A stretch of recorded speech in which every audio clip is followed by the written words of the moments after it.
He fell for what felt like 1,000 lifetimes. Through burning stars, memories splintering behind his sealed eyelids. The scream of heaven's door slammed shut. The descent was a wound without end, and every moment bled, longing.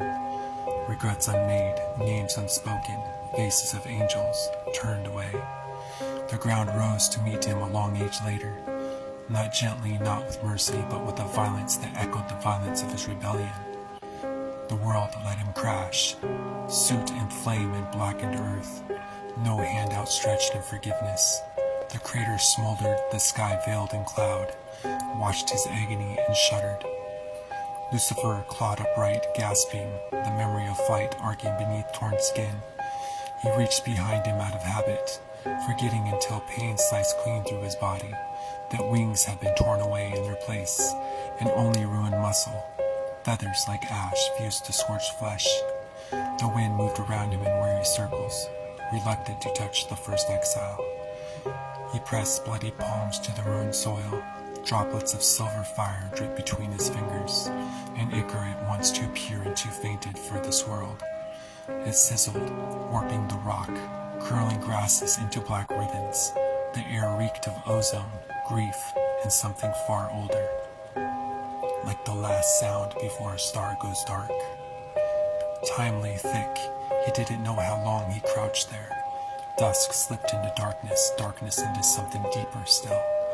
When at last he stood, the world watched. He was an island of lightless flame, both something new and a remnant of all that had been lost. He spoke not to the empty night, but to the silence he himself had become. Let the sky forget my name, if it must, but let the bones of this earth remember. Let it dream me into legend, so that I am not entirely erased. His voice carried heaviest regret. It bent the air when burrowed through stone, folding into the hidden places where new things begin and old things refuse to die. He wandered. Every footstep bruised the world in small, tender fractures. The dust beneath his soles glowed faintly, incarnated in silver. With every stride, the lines of his body grew more solid. Each muscle moving was a declaration of existence and insistence upon being. He tasted the air, unfamiliar, sharp possibilities. He wandered through valleys unscarred by names, rivers that had yet to be blessed by gods or damned by men. Night after night, the sky spun its enormous web overhead. Sometimes he sang to it in the language of early angels, each note bitter and searching. The wind, uncertain, listened at the edge of his words, but did not answer. His hunger grew not for food, nor conquest, nor vengeance, for those were the preoccupations of mortals and divines. No, his hunger was for remembrance, for echo, to make a mark that could not be washed away by the coming of day. One dawn, years or eons after his fall, Lucifer paused on the boundary of a barren field. Here, where grass dared not grow, he knelt and unwrapped the dirty linens from his right arm. He cut his palm with a stone's obsidian edge, letting his blood drip steadily into the soil. It steamed, hissing softly, curling tendrils of argent smoke skyward.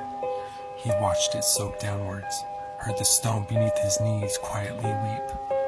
A memory whispered through him, the light of heaven, stripped and banished, yet stubbornly alive, in his marrow.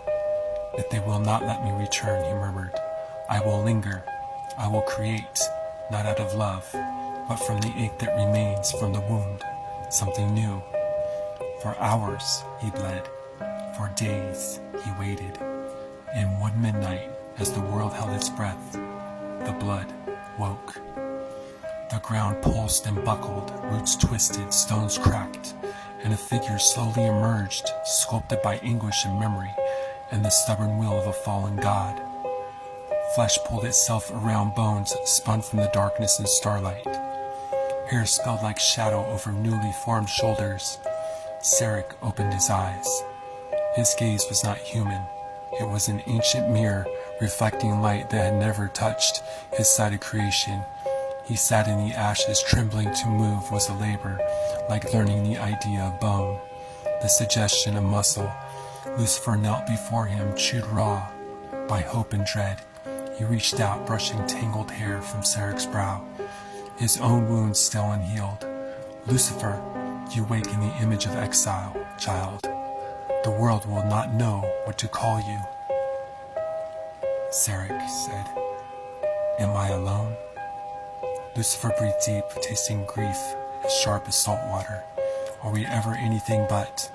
Still, you are not a punishment, you are my continuance, my answer to silence. Serekh studied his hands, marbled with blue and strange iridescent beneath shadowy skin. I ache, he said softly, not from hunger, for food, but for something I cannot name.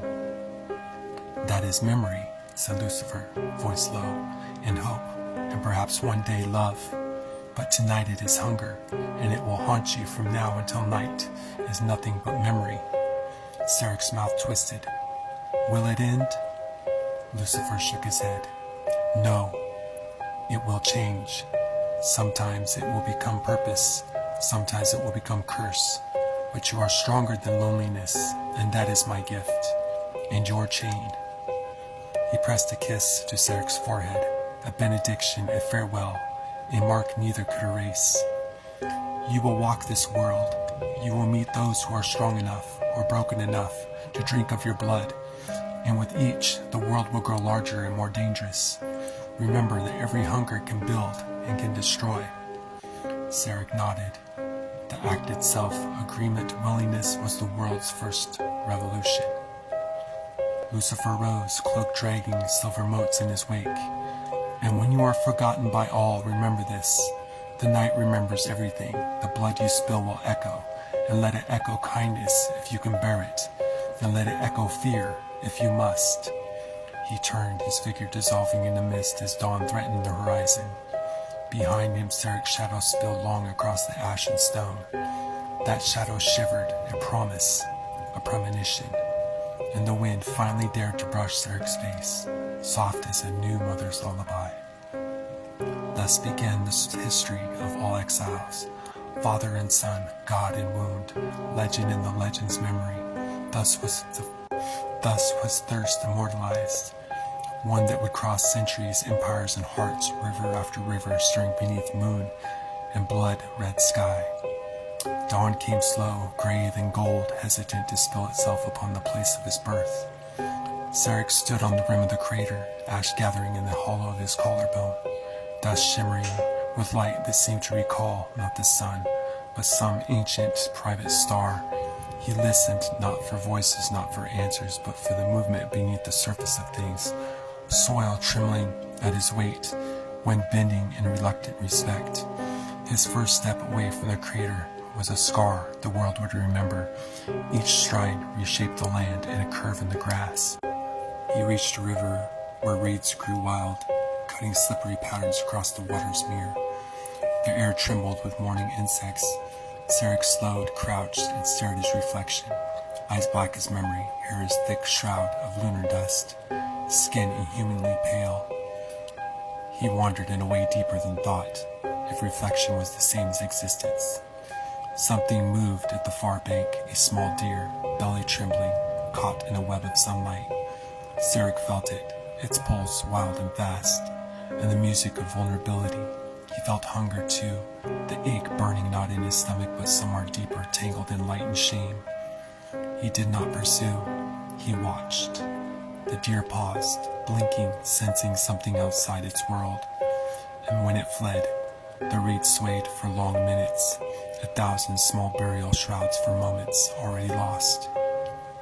And through the early wilds, he wandered aimless, north then east, losing himself in woods that had never known fire. Trees older than language pressed close, their branches whispering in the wind. Serekh's passing drew no predator, no song. Even sunlight fell differently on his skin, scalded, evaded, circle as though repulsed by the memory of celestial wounds. Sometimes he found stone circles, monuments left by things more ancient than men. He rested there and dreamt without sleeping. In these dreams he remembered fragments, and Lucifer's voice, a cradle of light before exile, the cold assurance that neither love nor hate lasts as long as loss. One night